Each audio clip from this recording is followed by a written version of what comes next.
கர்த்தருடைய பரிசுத்த நாமத்துக்கு ஸ்தோத்திரம் உண்டாவதாக. மறுபடியும் உங்களை வாழ்த்துவதில் மிக்க மகிழ்ச்சி. இந்த நாளிலும் இந்த ராகாபை குறித்து தொடர் செய்தியாக நாம் கவனித்து வருகிறோம், பார்த்து வருகிறோம். இந்த தொடர் செய்தியில் நமக்கு நிறைய நன்மைகள் இருக்குது. எப்படி தெரியுமா?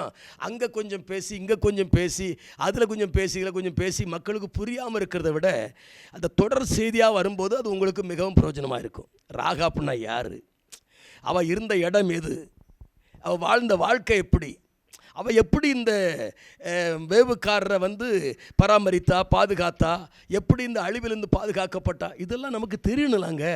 நாமளும் கூட பாருங்களேன், நம்ம புறஜாதி மார்க்கத்திலேருந்து வந்திருந்தாலும் நாம் இன்னைக்கு கர்த்தருடைய கிருபையினால் பாதுகாக்கப்பட்டு அவர் இந்த யோபுடைய வீட்டை வேலையடைத்தது போல் நம்மளை வேலையடைத்து பாதுகாத்து வருகிறார். அதை நீங்கள் அறிந்து கொள்ளணும். சரிங்களா? என்ன எப்படி பார்க்குறீங்க? சரியா? ஆமாம். நம்ம வாழ்க்கையில் கர்த்தர் நம்மளை கொண்டு என்ன செய்வதற்காக அவர் பிளான் பண்ணியிருக்கிறாருங்கிறத நம்ம அறியணும். அப்படித்தான் இந்த 1 நாளாகமும் 17:17 தாவீது சொல்கிறான், கர்த்தாவே நீர் என்னை மகா மேன்மையின் சந்ததியின் மனுஷனாய் பார்த்தீர் என்று. அப்படி இந்த ராகாபை குறித்து இன்னொரு காரியம் சொல்லுகிறது. எபிரேயர்கள் நிருபம் 11ஆம் அதிகாரம் 31ஆம் வசனத்தில் இப்படி சொல்லுது. என்ன வாசிக்கிறேன். விசுவாசத்தினாலே ராகாப் என்னும் வேசி வேவுக்காரரை சமாதானத்தோடு ஏற்றுக்கொண்டு கீழ்ப்படியாதவர்களோடு கூட சேதமாகாதிருந்தாள் அப்படின்னு இருக்கு.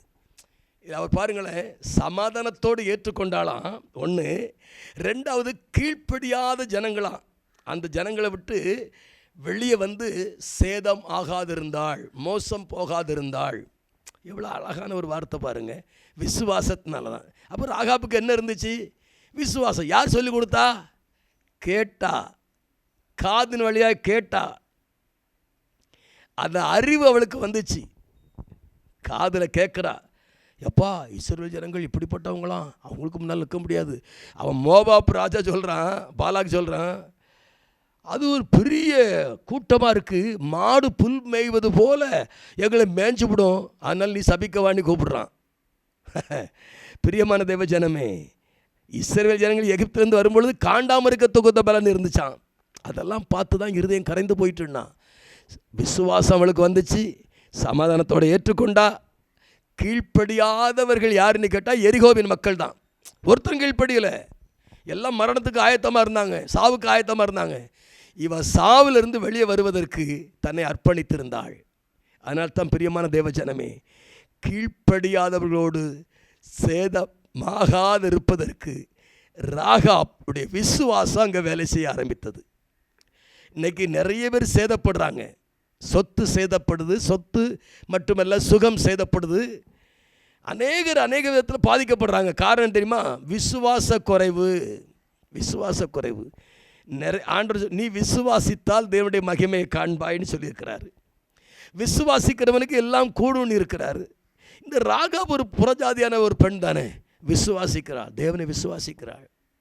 விசுவாசிக்கும் போது கீழ்ப்படியாத கூட்டத்திலிருந்து கர்த்தர் பிரித்து எடுத்து சேதமாகாதபடிக்கு கானான் தேசத்தில் கொண்டு அழகாக சேர்த்து பாதுகாத்து பராமரித்து, அந்த ஜனங்கள் நடுவில் அங்கே 12 கோத்திரம் இருக்குது பாருங்கள்.